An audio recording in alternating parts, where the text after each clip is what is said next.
This is All India Radio. In the program Spotlight, now we bring you an interview with National Health Authority General Manager Rohit Deo Jha on Ayushman Bharat. Interviewer is journalist Aditi Tandon. Ayushman Bharat Pradhan Mantri Jan Arogya Yojana is the flagship scheme of Government of India and provides a cover of 5 lakhs per family per year for secondary and tertiary care hospitalizations to over 10.7 crore poor and vulnerable families. That comes to about a pool of 53 crore beneficiaries. As we know, the Yojana and the scheme was launched in September of 2018 by Prime Minister Narendra Modi from Ranchi. And in just 2 years of its implementation, 1 crore hospitalizations have already been provided under the scheme as we reach 2 years of the scheme today. Now that is huge coverage of ground, and also the fact that you've reached so many beneficiaries through this scheme, which provides free, cashless and paperless inpatient care for a large number of tertiary procedures, including a range of heart problems, orthopedic implants and neonatal care and a lot of other such things. Around 1,500 medical packages have been provided under this program, for which the government provides entire coverage. So, Mr. Jha, how do you look back at this 2-year journey of the program and the fact that you've come this far already, quite a short time of 2 years? As you rightly introduced, Ayushman Bharat is the world's largest publicly funded health assurance scheme, and I would like to correct the numbers you have stated. I would say that we have reached 1.3 crore families hospital admissions. As on date, little more than 1.3 crore. So this amounts to almost like 16,000 crore rupees of hospital admissions. And that would mean that we have been able to save out-of-pocket expenditure of roughly around 30,000 crores of the beneficiaries. So that way you can imagine that how many people have been saved from leaping inside the poverty trap or getting into the poverty trap. And everyone who is working on this scheme is, the motto for us is that Ayushman Bhava. And Ayushman Bhava is not just about making the people who are getting benefits from the scheme to become healthier, with also the blessings which we get every time we are able to provide treatment or we are able to help a person to get the right treatment. It is a sort of relief for us, a sort of peace and happiness for us. So all of us are very proud of this, the achievement we have been able to get in last 2 years. And also the fact that 1,500 packages have been provided under the program. Mr. Jha, can you elaborate as to what has been the experience of the first 2 years? What kind of hospitalizations are people seeking? What medical packages are topping the list of empaneled hospitals in the different categories? For example, in the category of tertiary procedure. Ayushman Bharat PMJOY covers secondary and tertiary healthcare, and of the almost 24 specialties which are covered in the scheme, and that almost around 1,592 health benefit packages are covered, and of these the top 5 tertiary care specialties which are based on the uses are orthopedics, cardiology, radiation oncology, neonatal services, and then medical oncology. These are the top 5 specialties based on the utilization. And if I talk about the medical procedures, then I would say that PTCA single stent, PTCA double stent, linear accelerator, external beam radiotherapy, total knee replacement, and intensive neonatal care packages. These are the top 5 tertiary care procedures which have been most utilized under this scheme. These 1,592 packages, almost all of them are, initially we have health benefit package 1 when we launched the scheme, but last year we have rationalized and revised them. This is the feedback which we have received from the stakeholders, and we have come up with the health benefit package 2, and those are being implemented now across the country. When the program was launched, a lot of discussion had taken place on the nature of packages to be covered, and private hospitals were initially a little apprehensive about repayment of, coverage of costs. But that was successfully negotiated. How has the experience with the private hospitals gone? Because as far as I can see the data of the Pradhan Mantri Jan Arogya Yojana, out of the over 1 crore hospital treatments that you mentioned, more than 50% have come from private empaneled hospitals. Around 23,255 hospitals are empaneled with us. Of these, more than 10,000 hospitals are from private sector. And if I talk about the treatment, 1.30 crore treatment which have been provided under the scheme, in terms of the amount, almost like 51-52% treatment by amount have been provided by the private healthcare service providers. So that way we have been able to onboard these private healthcare providers. There were certain deficiencies in the health benefit package in the first year. We have successfully been able to overcome them by rationalizing this, and this was based on the stakeholders' feedback, like that included private practitioners, public sector healthcare providers and everyone, and we have been able to overcome whatever deficiencies were there in the previous healthcare health benefit packages. And also I would tell you that there are many places, if I talk about the tertiary care, utilization of tertiary care, there are many states where even in amount terms the utilization in the private sector is more than the public sector. So that way I can definitely tell you the engagement with the private sector is really going great, and wherever we feel that there is some course correction is required, we take feedback and accordingly we go ahead with that. Could you elaborate the deficiencies that you have been able to plug in the health benefit packages, and whether you have added more packages as you have gone along while the scheme was being implemented? Packages, I mean medical packages. Originally there were around 1,500. I would say, ma'am, that deficiencies would mean that, always there is a chance, there is a scope for improvement. So every time tomorrow has to be better than the today. So, initially we launched with 1393 packages based on the revision and based on the input from everyone. We have converted that into 1592 packages. Many of the packages, the costs have been upgraded. Many of the packages which were not utilized, which were found that those were not being utilized in the 10-year or previous, first year of the implementation, those were removed. And also that we have found that there were certain packages. We tried to make it more evidence and scientific. Now we are implementing a standard treatment guideline. So we are trying to develop a standard treatment guideline for all the packages on our IT system, so that the doctors or the health practitioners who are providing services under the scheme, there were under many specialties, new packages were added. Few of them were removed. Costs of some of the packages were also changed. So more than 200 packages, we have almost 270 packages. We have increased the cost. We have introduced 237 new packages.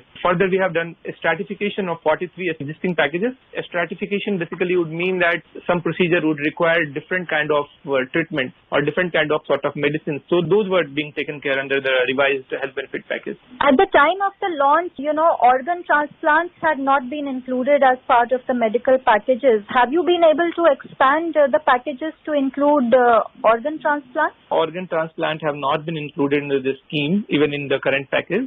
That we do not want. We are looking into the implications of including this organ transplant. And more important, I would say that PMJY was aimed at meeting the sort of reducing the out-of-pocket expenditure. So today or tomorrow we will definitely see that we will study the feasibility of including this, and we'll probably include that.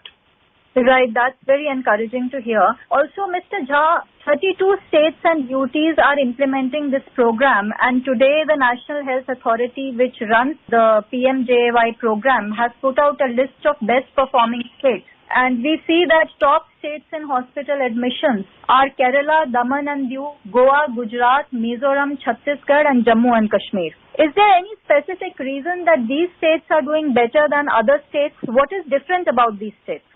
The figure you would have got is probably number of hospital admissions per lakh population. I would tell you that some of the states which have been implementing a scheme, some form of health insurance or assurance scheme, even before the launch of the PMJY, like there was RSBY, and some of the states like those we call brownfield states, these are particularly southern states and the western states like Kerala, Tamil Nadu, Andhra Pradesh and Gujarat and Maharashtra. These are the states who have been implementing some form of the health insurance or assurance scheme before the launch of the PMJY. So there was a health-seeking behavior in the people, that is already existing. People are more aware that what kind of services they can avail under this scheme. So gradually these states have a natural lead over those states. If I talk about our northern and the eastern states, particularly UP, Bihar and Madhya Pradesh, these states are implementing the scheme for the first time. But they are gradually improving, and every day we can see that in a very short time they probably would match the southern and the western counterpart.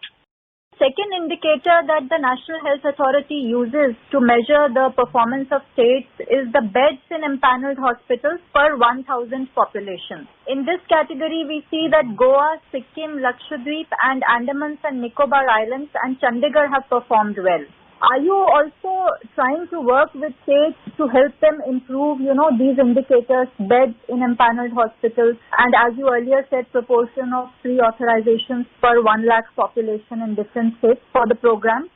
So I would tell you that this is a constant effort that as many as hospitals are implemented, that is great for us. So if I talk about UP, more than 2,500 hospitals are impaneled in Uttar Pradesh. Similarly, if I talk about Bihar, roughly 856 hospitals are impaneled in Bihar. But these states are having larger population, and you know that the private sector penetration in terms of healthcare providers in Bihar, if I talk about, that has not been very great. So probably that is the reason that number of beds per lakh population is not is little lesser.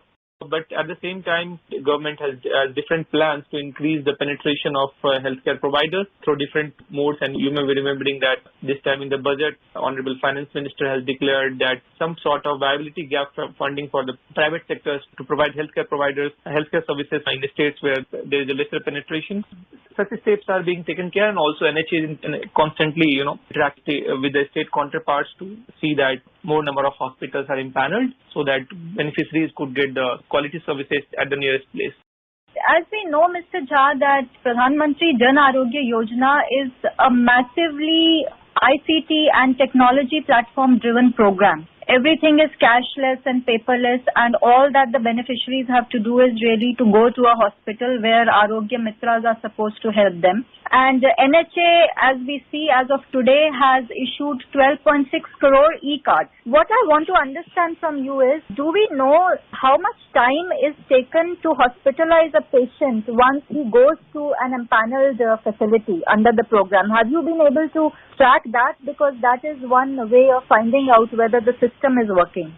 So I would proudly say you that our IT system has last year been awarded the e-governance award in the country, and it is called a digital marvel in the field of health. Regarding your particular question that have we been able to do this, yes, we do constantly map and sort of measure that how much time does it take to issue an e-card, how much time does it take to initiate a pre-authorization, which we call the process of hospital admission, how much time does it take to for the claim submission, and wherever we find if there is a scope of improvement, we constantly do. I would tell you that we are coming up with PMJY IT 2.0, that is version 2 of the IT, and though we are still efficient and we are very efficient, we are trying to, challenge our own performance and give a better result. So it is just, say if I talk about initiating an e-card, it takes the process of sort of initiating an e-card generation takes 1 minute. If I say about the hospital admissions, it takes around 2 to 3 minutes. So that way we keep tab on the time which is required to provide the services on IT system, and we monitor everything on a real-time basis. And because you also have zero tolerance for fraud in the system, what has been your learning with respect to frauds in this scheme? Because even initially a lot of anti-fraud mechanisms were built into the program. So, as you rightly said, that we maintain a zero tolerance towards fraud, and basis that we have been able to last year we have engaged an agency, a world-class agency for developing a system which is based on artificial intelligence and machine learning. So we are working on prevention, we are working on mitigation, we are working on deterrence, and we are working on detection. So all forms, so like I will tell you that we are developing system wherein we are profiling every transaction and finding out that if there is a scope of any fraudulent activities, we are before the claim is being paid, and we take necessary action. Like I would tell that almost 171 hospitals have been de-empaneled under this scheme as they have been found to be involved in some type of abuse or some type of fraudulent activities. We also understand that the beneficiaries which we are serving under this scheme are the poorest, and they probably may not have a very strong voice at many times. So we provide, I will tell you that every beneficiary who is provided a service under ABPMJY receives a feedback call from our side to understand if they have been provided the same service which the hospital is claiming for the payment, and if we find if there is a mismatch. So apart from the thoroughly automatic electronic system, we also have a manual check to identify that quality services as claimed by the hospital have been provided to the beneficiary. And we are further improving, as I told you, that we are working on artificial intelligence and machine learning, which also includes like image matching and many other things. So we are using a state-of-the-art systems for identifying fraud and taking in deterrent activity. Thank you so much for your time, Mr. Jha. Thank you for allowing us to talk about this great scheme. You were listening to an interview with National Health Authority General Manager Rohit Deo Jha on Ayushman Bharat. Interviewer was journalist Aditi Tandon. This program was produced and presented by the News Services Division of All India Radio. You can listen to it on our mobile app, News on AIR. This program is also available on our website newsonair.com. You may email your opinion about this program at airnsttalks@gmail.com.